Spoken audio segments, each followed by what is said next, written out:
With the passage of time, each conflict with Ganon faded into legend. So listen closely as I tell you of this legend that occurred 10,000 years ago. Most video game franchises, at least those with a built-in history and narrative, are fairly easy to follow. One game leads into another, and so on. Even if they're released outside of chronological order, it's usually obvious where each entry falls. But The Legend of Zelda is unique in that its lore connects entries rather than a cohesive plot. Nintendo has always put gameplay before story, and probably always will. So, for a long time, players debated and theorized as to the order of the series. It wasn't until Hyrule Historia was released in 2011 that we were given a definitive timeline. Not only that, but Nintendo filled in some gaps to better connect the events of the games. Well, as new entries have been released, the timeline has changed only slightly. But for players new to the series, it can understandably be a little complicated. Welcome to MojoPlays, and this is the Zelda Timeline Explained.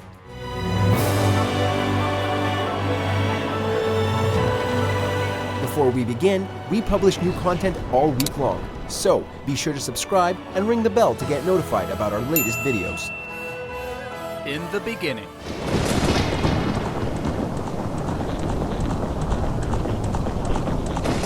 The creation of Hyrule is something many fans are aware of, as it's been featured in several games, including the world-renowned Ocarina of Time.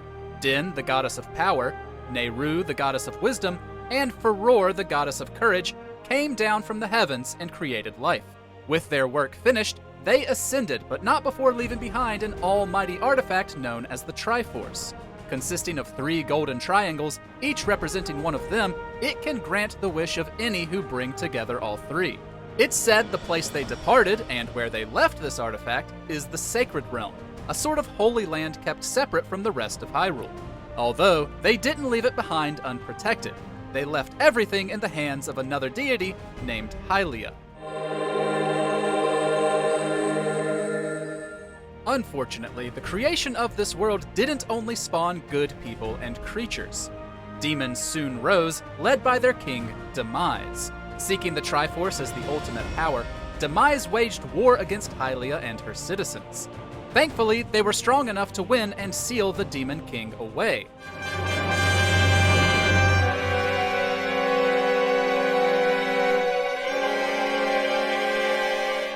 However, out of fear that he'd one day return, Hylia sent surviving humans into the sky on a plot of land, separating them from the surface tribes with a barrier of clouds. She also sent the Triforce with them, and gave up her divinity so that she'd one day be reborn as a mortal, able to wield it against evil.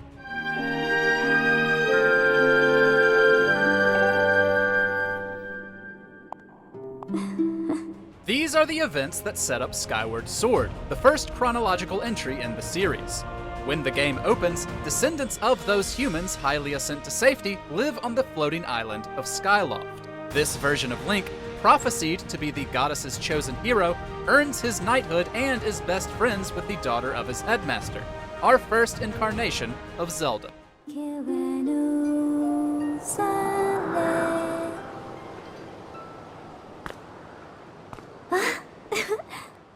In this era, Demise rose again, but Hylia took necessary precautions, creating the Spirit Fi who lives in the Master Sword to guide Link.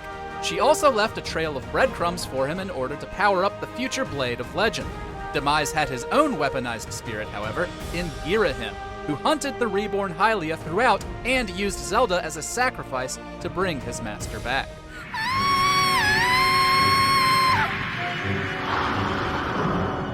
Of course, Demise was no match for Link and the Sword of Evil's Bane. Good triumphed over evil, but not before the demon placed a mighty curse on Link and Zelda. He promised his hatred would follow them forever, and that their reincarnated selves would have to deal with the consequences. The game still ended peacefully, with the first Hylians returning to the surface. But with this curse, Nintendo explained how there are different versions of the same characters seen across centuries, and how those games can be connected even when it seemingly doesn't make much sense.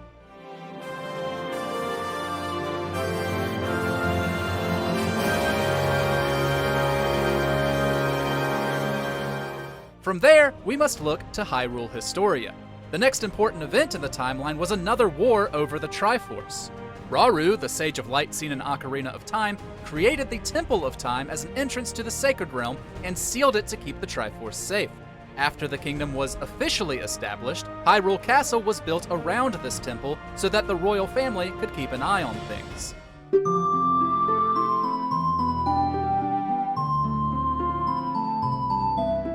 Unfortunately, the next event has always been kept vague. The opening to Minish Cap speaks of a darkness that spread through Hyrule, and the Picori, or Minish, who descended from the skies bringing with them a special sword for the hero of men. Importantly, not the Master Sword. We've never been given specifics on the Picori's origin, or where they are in the rest of the series. Regardless, the second game in the timeline sees a new Link discovering the Minish world after Zelda is turned to stone. His journey puts him up against Vati, a traitorous Picori turned sorcerer who, by the end, transforms himself into a monster and is sealed away within the Four Sword. Sometime after this, another incarnation of Link would have to deal with the return of Vati. Though the former Picori had no memory of his previous life, he kidnapped Zelda and threw Hyrule into chaos. The third entry, Four Swords, saw the hero split himself 4 ways and defeat the monster just like his ancestor.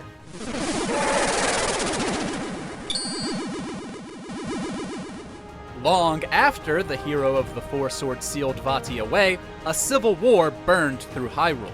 No one knows what incited it or precisely how long it lasted, but its stains can be seen in Ocarina of Time, when you're looking in the right places. One result of the bloodshed was the death of a new Link's mother. The Hylian fled, wounded, winding up in the Kokiri forest and entrusting her child to its guardian, the Great Deku Tree. It's here that Link was raised until it was time for a new evil to be introduced.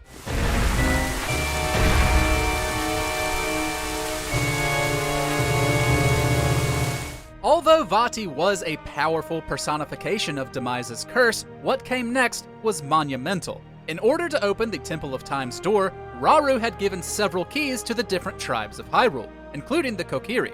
But the Great Deku Tree was cursed by a man named Ganondorf, king of the Gerudo, a race made up of mostly women who resided in the desert. With peace in Hyrule, he swore fealty to the king, yet would end up stabbing him in the back. One thing he didn't account for was a couple of kids. Link would meet this era's Zelda by sneaking into Hyrule Castle.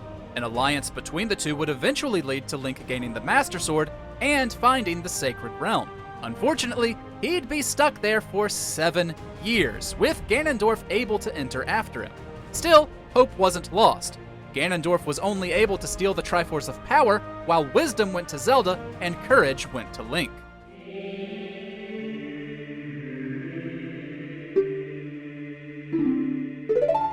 Rauru, the Sage of Light, would explain Link's dangerous destiny. Hero is in his blood, though. He'd slay numerous beasts and save the remaining sages. He had help from the princess, who disguised herself as Sheik, a member of the Sheikah who had served the royal family since before there even was one. And although she was captured, Link, with aid from the sages, braved Ganondorf's castle to finally put an end to Hyrule's pain. And here's where things get complicated.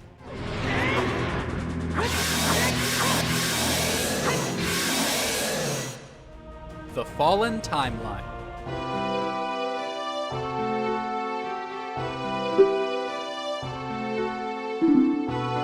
Prior to Hyrule Historia's release, a popular theory among fans stated that the Zelda timeline split in 2 following Ocarina of Time.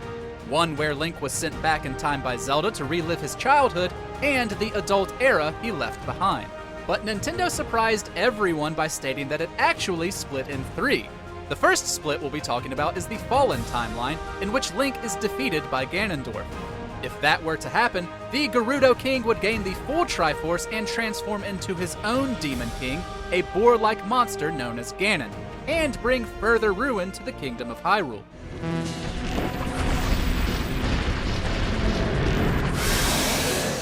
Out of desperation, the sages would band together and seal him away, along with the Triforce, in the Sacred Realm. But as we've already seen, knowledge of the Triforce's existence always leads to bloodshed. And with the entrance to the Sacred Realm now common knowledge, the land was subjected to all-out war once again. Some would manage to make it into the realm, which had been warped by Ganon's immense power and hatred. To put an end to the violence, new sages then sealed the entrance to the Sacred Realm, never to be opened again. Or so they thought.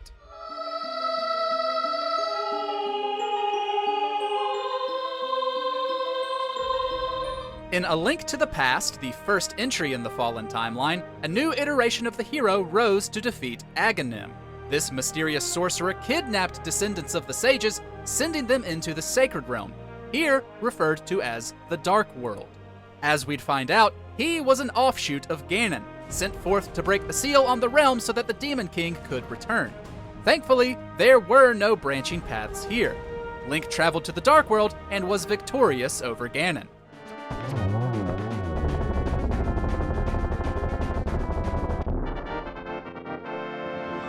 It's important to note that Hyrule Historia lists the next chronological entries as the Oracle series. However, Nintendo has since changed its stance, placing Link's Awakening ahead of them. Not that it makes much difference. Here, Link was returning to Hyrule after completing some training. A storm shipwrecked him on the strange Koholint Island, which was being plagued by horrible creatures called nightmares. It was a pretty apt name. Players would find that nightmares existed because the island and its inhabitants were the dream of a whale-like deity named the Windfish.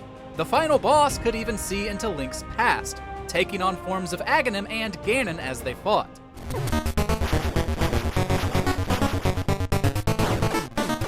After awakening the Windfish and making it off the island, Link would finally arrive back home. But he didn't get to enjoy his peace for very long. After Ganon's defeat in A Link to the Past, Zelda began housing the Triforce in Hyrule Castle. Drawn to it one day, Link was transported to a neighboring kingdom.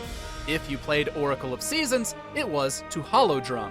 Here, an oracle named Din was kidnapped by General Onyx, causing the seasons of the land to constantly change. If you played Oracle of Ages, Link was transported to Labrynna. He'd meet a different oracle, Nehru, before she was kidnapped by a sorceress named Varen.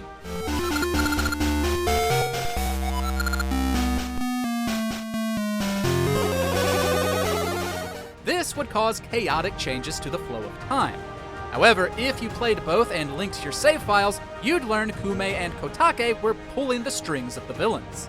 The twin witches, who are seemingly the same centuries-old pair from Ocarina back from the dead, needed Varen and Onyx to cause chaos as part of a ritual to revive Ganon. The final piece was sacrificing Zelda, but Link arrived in time to stop it. The twins then sacrificed themselves, which didn't work quite as well. Ganon returned, but only as a mindless beast, and was put down by Link shortly after.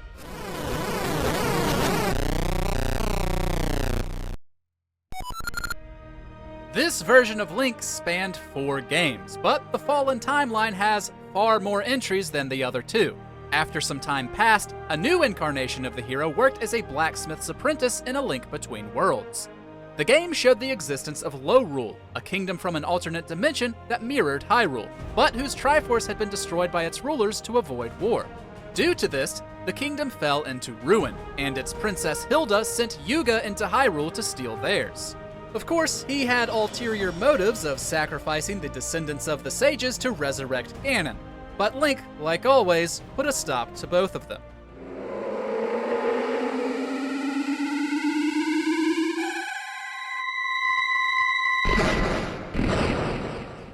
After bringing peace to both Hyrule and Lorule, this Link traveled to the fashion-obsessed kingdom of Hytopia in Triforce Heroes. Its princess, Styla, had been cursed by a witch to wear an irremovable brown jumpsuit. Luckily, there was a prophecy and Link fit the bill, saving his kingdom's neighbor and looking damn stylish while doing so. However, in order to keep peace in actual Hyrule, kings of the royal family began using the Triforce. This lasted for generations, until one nameless king felt unsure about the worthiness of his son. In order to keep his kingdom safe, he hid the Triforce of Courage and placed a spell on it. Only one worthy of using it would receive it.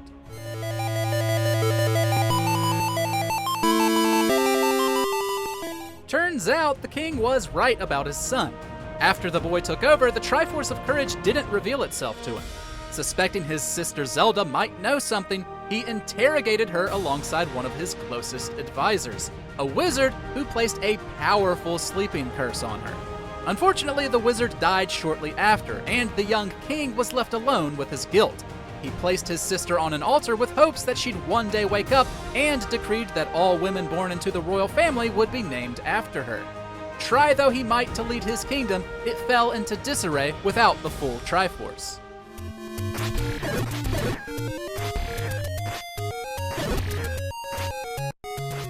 And so, in the original The Legend of Zelda, Hyrule is a mere shadow of what it once was. Wilderness has overtaken most of the land, with merchants even selling their wares in caves. Centuries later, the Triforce of Courage remained missing, while the Triforce of Wisdom was passed down between each generation of Zelda. Meanwhile, it seemed the memory of Ganon refused to be forgotten. His followers resurrected him, and he led a demon army into Hyrule, stealing the Triforce of Power once again. This era's Zelda split the Triforce of Wisdom, scattering it throughout the land, and sent Impa of the Sheikah to find anyone who could defeat this monster.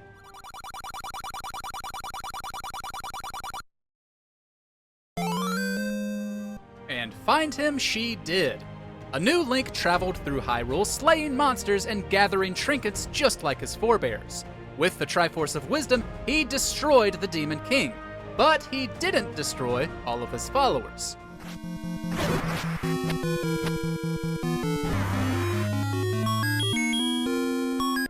Six years later, a hint to the Triforce of Courage finally appeared. The royal crest shone on the back of Link's hand. It's then that Impa told him of Princess Zelda I, cursed to sleep for all time. The king who had hidden the Triforce of Courage left 6 crystals and a scroll behind for the one who was worthy. This led Link to various palaces, where he'd be tested in order to obtain the artifact. All the while, he was hunted by Ganon's minions, attempting to use his blood to resurrect their master.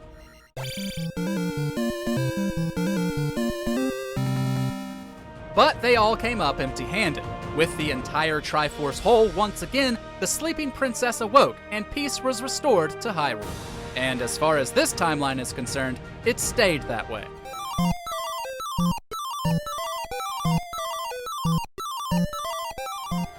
The Child Timeline.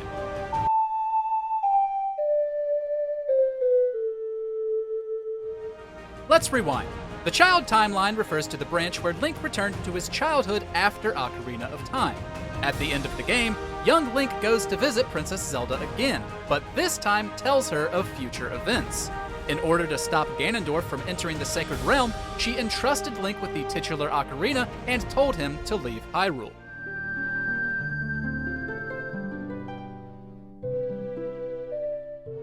This leads to Majora's Mask. With Navi having left at the end of Ocarina, Link and Epona set out to find her. It's not known how long he traveled, though he wound up in a forest on the edge of Termina, what Nintendo refers to as a parallel world. Here, he was ambushed by the Skull Kid, wearing an ancient, dangerous mask. The hero was sucked in by the plight of another helpless town being tormented, and once again, he saved them from certain doom.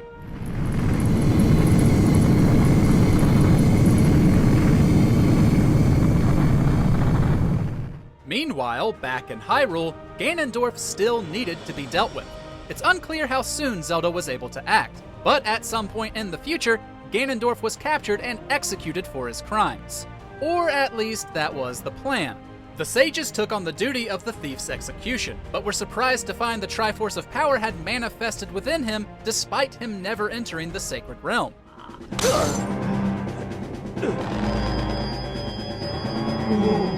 With no other choice, they sealed him away in another dimension known as the Twilight Realm. Let's rewind again. The lore of Twilight Princess tells us that, at one point, a group of magic wielders attempted to make it into the Sacred Realm and steal the Triforce. Din, Nehru, and Furore sent light spirits to protect Hyrule and banished this group to the Twilight Realm, the future prison of Ganondorf. However, when this specific event happened on the timeline is unclear. We're told it was long ago, but we can't know for sure. Regardless, those people became known as the Twilight, most of whom grew to like their new home. But not all of them did. One named Zant usurped Queen Midna's throne with the help of Ganondorf, who bestowed power upon him in order to make it back to Hyrule. Eventually, both evil kings faced off against a new Link, who had actually gotten some mystical training from the Hero of Time. Despite his best efforts, Ganondorf was beaten once again.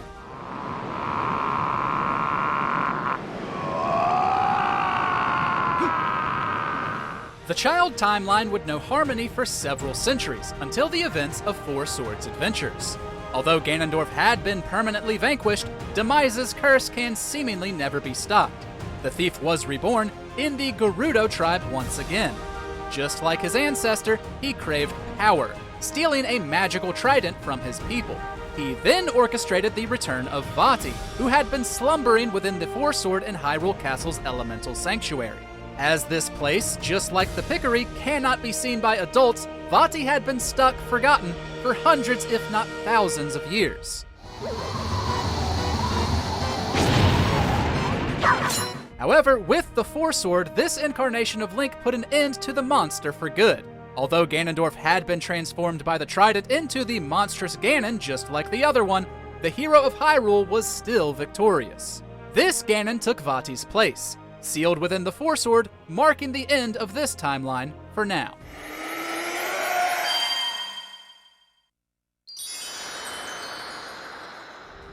The adult timeline. When Link was sent back in time by Zelda at the end of Ocarina, the world he left didn't simply vanish. Hylians rebuilt, as they always do, and Ganon eventually returned, as he always does. But this time, there was no hero to stop him, and so this era's King of Hyrule put his faith in the gods. Presumably, Ganon had gained too much power for the goddesses to send in the light spirits of Twilight Princess. Instead, their solution here was to flood the entire kingdom. Some Hylians traveled to various mountaintops, which became the islands of Wind Waker.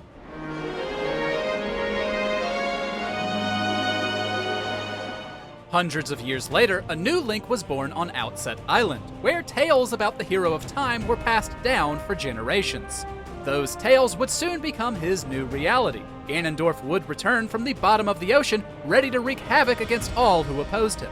He searched for the reincarnated Zelda, eventually finding her in a pirate named Tetra, whose most cherished possession was a fragment of the Triforce of Wisdom. Not only would this Link obtain the Triforce of Courage, but he'd restore power to the famous Master Sword, and plunge it directly into Ganondorf's head. But not before the King of Hyrule's spirit used the full Triforce to seal away his kingdom for good.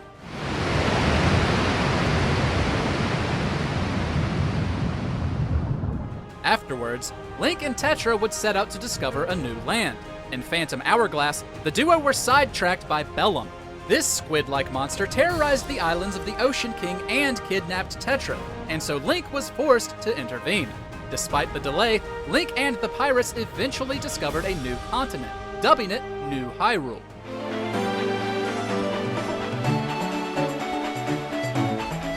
However, discovered isn't the right word. This place had its own history with its own demon king named Malladus, who had been sealed away by the spirits of good long ago.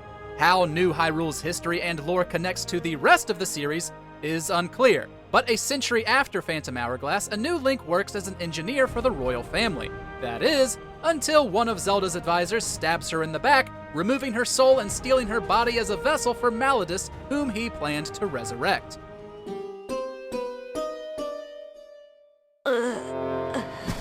Well, if you fought one Demon King, you fought them all. Link channeled the courageous spirit of his ancestors, putting an end to Malladus and restoring peace in New Hyrule. And finally, the split timelines have come to an end. Unfortunately, the complexity of Zelda has not. After the split. Open your eyes.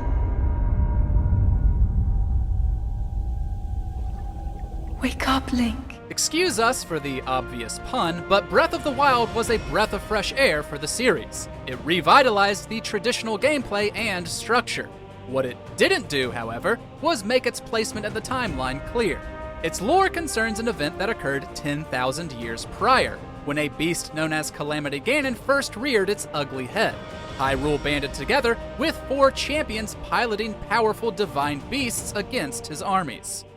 They constructed 4 mechanical wonders that came to be known as the Divine Beasts. A century before the game, a prophecy foretold Calamity Ganon's return, and although Hyrule was prepared, no one could have predicted what happened next. Not only did Ganon return, he took control of the Divine Beasts, as well as the intimidating Guardians. With them on his side, he laid waste to the kingdom, killing the 4 new champions as well as the king. Link, in this era a knight, was gravely wounded and placed in stasis by Zelda. She then held Calamity Ganon at bay for 100 years, until Link was able to return and to defeat the monster plaguing his home.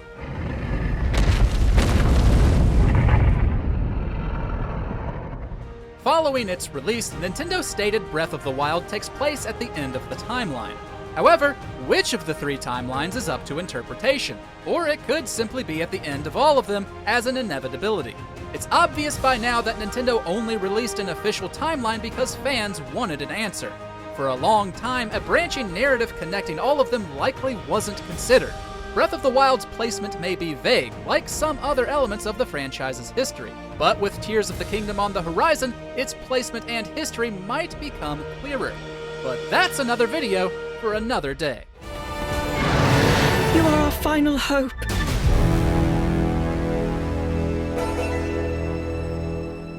Thanks for watching. If you enjoyed the video, there's more where that came from.